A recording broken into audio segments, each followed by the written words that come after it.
habeen wanaagsan daawadayaal kuna soo dhawaada telefishinka BBC Somali ee London. Qodobada wararka caalamka caawa ugu waaweyn waxa ay kala yihiin dad ku nool bariga Quuta ee wadanka Suuriya ayaa waxa ku socda maalintii lixaad ee duqeyn dhinaca cirka. Golaha amniga ee qaramada midoobay ayaana cod u qaadi doona xabad joojin. waxaanu eegi doonaa sababta Masar ay uga soo horjeedo biyo xireenka korontada dhaliya ee Ethiopia ay ka dhisayso webiga Nile. waa robot loo ekeysiyey oo hawlo kala duwan qabanaya qodobkaasi iyo kuwa kaleba waxaad uga bogan doontaan qaybta click ee toddobaadkan. waxaan ku bilaabaynaa war degdeg ah oo ku saabsan laba qarax oo gawaari loo adeegsaday ayaa ka dhacay magaalada Muqdisho caasimadda Soomaaliya. mid waxa uu ka dhacay meel u dhow xarunta madaxtooyada ee Soomaaliya.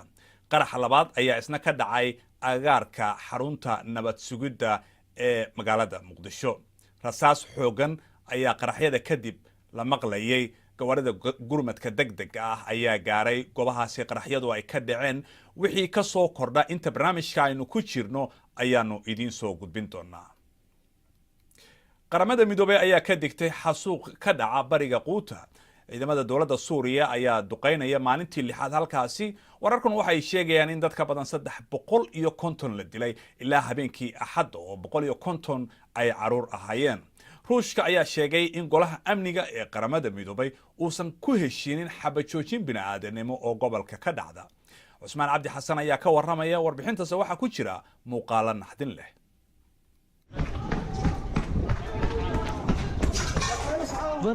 weeraro badan oo cirka ah, duqayn iyo dhimasho badan ma yaraanayso.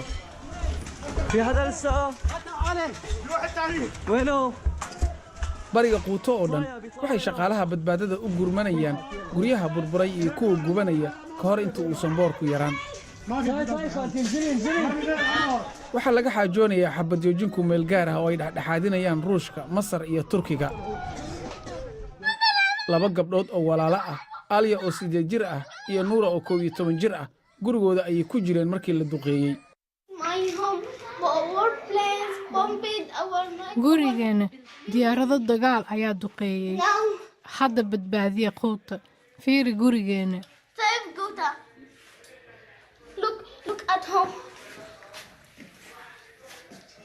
hooyada Shamsa ayaa noo soo dirtay muuqaalkan. fadlan caawiya badbaadiya carruurteena bariga Quuta. away bini'aadanimadii waxaan magaca hooyanimo idinku weydiisanaynaa caawin.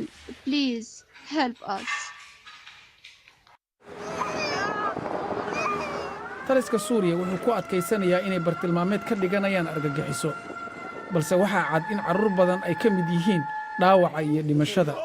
Dr. Almani Balloor ayaa doonaysa inay fariin u dirto dadka Britain. marna dagaal ma doonaynin, mana doonayno inaan ku hoos jirno. carruurteenna dartood la laayay, carruurteenna gaajada u dhimatay. waxa aan aragno maalin kasta ayaa naga dhigay inaan istaagga ka dhacno, maskaxiyan iyo jir ahaanba. wax kale oon bixinno ma hayno, waan dhiigbaxaynaa. Dr. Armani waxay daaweynaysaa Maxamed oo 12 jir ah oo dhimanaya. hooyadii Umma Ahmed quraac ayay u karinaysay qoyskooda markii 3 jeer la duqeeyey. dadka Suuriya wax badan ayay ooyeen dagaalkii socday 7 sano ee la soo dhaafay. dilka wuu kordhayaa mana joogsanayo. meel fog ayayna dunida mar kale ka daawanaysaa. dowladda Kuwait ayaa casuuntay madaxweynaha Philippines si labada dal ay xal uga gaaraan dhibaatada haysta shaqaalaha Philippines ee ka howlgala wadankaasi. madaxweyne Rodrigo ayaa sheegay in dowladdiisu si ku meel gaar ah ay u joojinayso dadka u shaqo taga Kuwait. Aisha Afrax ayaa ka warramaysa. waxa ay Kuwait u tagtay inay nolol ka samaysato, laakiin gabadhan u dhalatay dalka Philippines ee loo yaqaanay Joanna ayaa maydkeeda loo keenay qoyskeedii. hooyadeed ma aysan u malaynaynin inay gabadheedu sidan ku dhiman doonto. guri ku yaalla xaafadahan firinjeer dhex yaalla ayaa maydkeeda laga helay. ninkii ay u shaqaynaysay oo ahaa Lubnaaniis iyo xaaskiisa Suuriyaanka ah oo uu guriga u kiraysnaa ayaa iyaguna waddanka ka baxay. booliska ayaa ku howlan sidii ay u soo qaban lahaayeen, balse dhacdadan ayaa sababtay inay dowladda Manila ay go'aansato inay ka joojiso gabdhaha u shaqo doonanaya kuwait kadib markii ay dhaceen dhimashooyin sidan ah oo ku yimid gabdhaha dalkaasi. boqolaal shaqaale oo u dhashay Filibiin ayaa soo urursaday alaabahoodii ayagoo magangelyo ka raadsaday safaaradooda si ay uga badbaadaan jirdil iyo tacaddi jinsiyadeedba. dadkaasi waxaa ka mid ah Hiya oo aan magaceeda saxda ahi aanu qarinay. waxa ay sheegaysaa in reerkii ay u shaqaynaysay ay si xun ula dhaqmeen. xaaska guriga ayaa maalin walba idharbaaxi jirtay, marna madaxa ayay fargeeta iigu mudday, gacmahaygana biyo kulul ayay ku gubtay, ayaan kalena lugaha ayay feero iiga dhejisay. mar xataa waxay igu qasabtay inaan barandada istaago anigoo qaawan si ay dadka ii fiirsadaan. in ka badan 25,000 oo qof oo u dhashay dalka Filibiin ayaa ku nool Kuwait. kala bar dadkaasina waa shaqaalaha guryaha. Last year we have around 5,000. sanadkii tagay waxaana soo gaaray 5,800 oo cabasho ah oo nooga timi shaqaalaheena. taasina waxa ay noqonaysaa 2.68 oo shaqaalaha ka mid ah. That is just about 2.68%. 5,800 waa tiro badan. Numbers 5,800 is too much. dowladda Kuwaitna waxa ay sheegaysaa inay qabanayso wax walba oo karaankeeda ah. waa noo wada muhiim shaqaalaha ajaanibka ee halkan ku sugan. waxaan ka shaqaynaynaa in dhacdooyinkan iyo dhaqankan aysan mar kala dhicin. labada dal ee Kuwait iyo Filibiin ayaa rajaynaya inay gaaraan heshiis ku saabsan sidii ay u sugi lahaayeen nabadgelyada shaqaalaha. balse dadka Filibiinka ah ee jooga Kuwait ayaa doonaya in la qaado tallaabooyin cad oo sugaya ammaankooda. faafahin dheeraada oo ku saabsan warbixintan iyo kuwa kaleba waxaad ka heli kartaa bogayaga bbcsomali.com adiga oo ka galaya moobilkaaga. bal markana aynu eegno qodobo kale oo ku jira wararka dunida ee maanta. baarayaal xuquuqda aadanaha ayaa sheegay in 40 sarkaal oo sarsare oo jooga South Sudan ay mas'uul ka noqon karaan dambiyo dagaal iyo kuwa ka dhana bini'aadanimada. waxaa ku jira 5 korneel iyo 3 gudoomiye gobol. baarayaasha ayaa sheegay in dad rayida la jir dilay, qaar la jirjiray, carruurna lagu qasbay inay daawadaan hooyooyinkooda la kufsanayo. waddanka Jabuuti waxaa maanta dadku ay u dareereen goobaha codbixinta ee doorashooyinka baarlamaanka. xisbiga talada haya ee madaxweyne Ismaaciil Cumar Geelle ayaa la filayaa in ay ku guulaystaan iyadoo xisbiyada mucaaradka Jabuuti ugu weyn ay qaadaceen doorashada oo ay ku tilmaameen mid mugdi uu ku jiro. BBC waxay baadi goobaysaa xidig soo baxaya oo saxaafadda Afrika oo ku guulaysta abaalmarinta BBC-da ee Comla Dumor oo sanadkii afraad socota. wariyaal badan oo qaaradda Afrika ayaa dalbanaya tartanka oo qofkii ku guulaysta 3 bilood uu ka shaqayn doono xafiiskan BBC-da ee London. maanta waxaanu idiin soo gudbinaynaa qaybtii ugu dambeysay warbixinadii taxanaha ee ku saabsanaa webiga Niil. Masar ayaa ka caraysan biyo xireenka Itoobiya ay ka dhisayso webigaasi. waxaana Masar ay sheegaysaa in aan lagala tashan dhismaha biyo xireenkaasi saameynta uu yeelanayana aan la qiimayn. Axmed Xaaji Xasan ayaa ka warramaya. kumanaan sano ka hor ayay xadaaradda ka bilaabatay Masar hareeraha webiga Niil.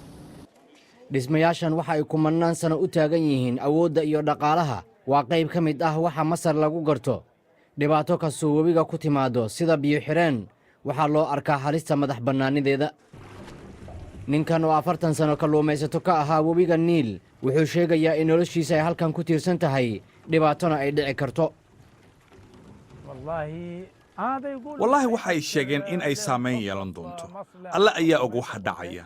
haddiise ay biyaha xiraan waxaa jiri doona dagaal. biyaha Masar oo dhan waxay ka yimaadaan Niil.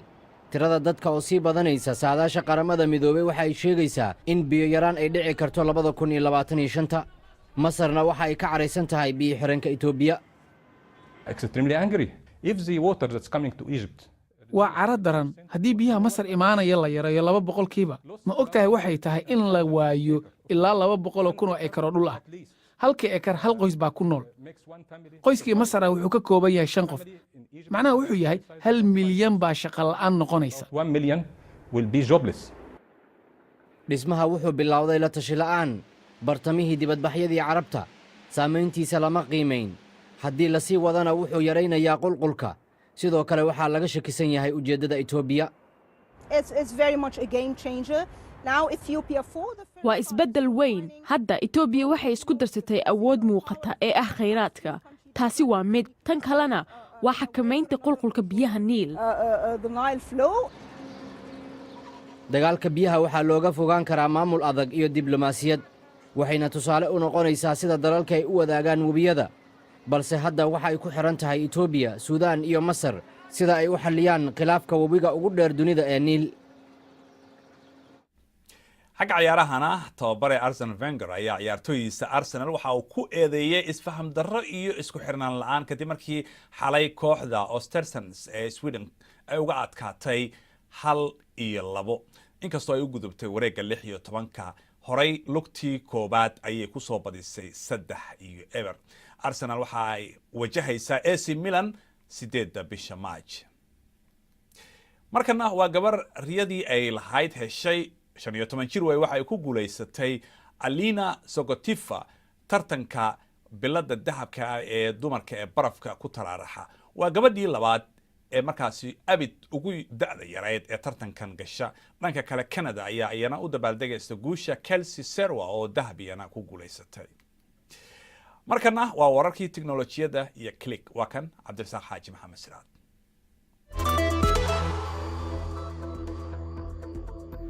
weli ma u malaynaysaa adduunku inuu siman yahay oo laga dhici karo ninbaa aaminsan waa nin sawaariikhda jecel oo la yidhaahdo Mike Hughes Kiwala waxaanay ujeeddadiisu tahay in uu hawada isu diro si uu markaa u xaqiijiyo shakiga uu ka qabo adduunku inuu siman yahay oo laga dhici karo ee aanu wareegsanayn baadhitaan buu sameeyey 1500 oo saacadooda si uu saaruukha u dhiso dhaqsana hawada ugu diro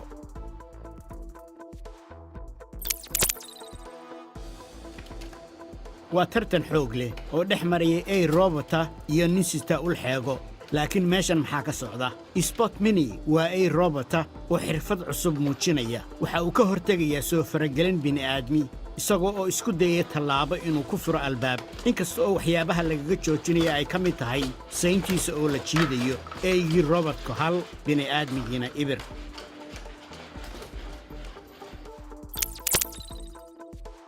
ma ka daashay saacaddaada in baytarigu ka dhammaado tanu markaa aday ku anfacaysaa saacaddan jirtay 10,000 ee sannadood waxaa loogu tala galay inay shaqayso 10,000 oo sannadood iyada oo bini'aadmi aanu taaban waxaa lagu samaynayaa dhul uu leeyahay ninkii bilaabay Amazon Jeff Bezos waxaana laga dhisayaa buur bartamaheed ku taala lamadegaanka Texas looma qaban wakhti la dhammaynayo laakiin waxay noqon mid shaqaysa abad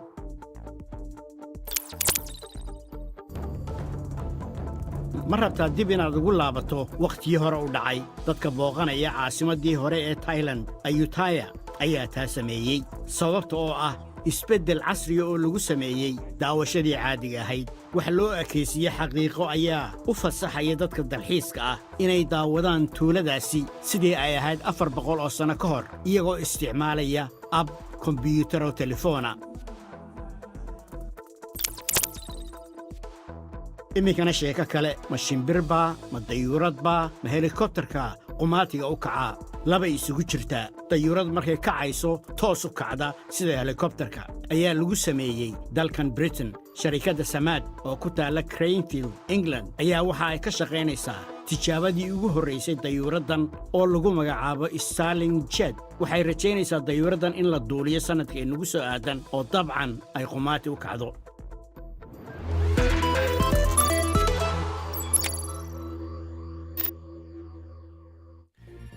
inta ayaan ku soo gabagabaynayaa barnaamijkeenii caawa waad ku mahadsantihiin daawashadiina waxaa noo ballana habeenka isniinta inta ka horeysa dhammaantiinba waxaan idin leenahay habeen wanaagsan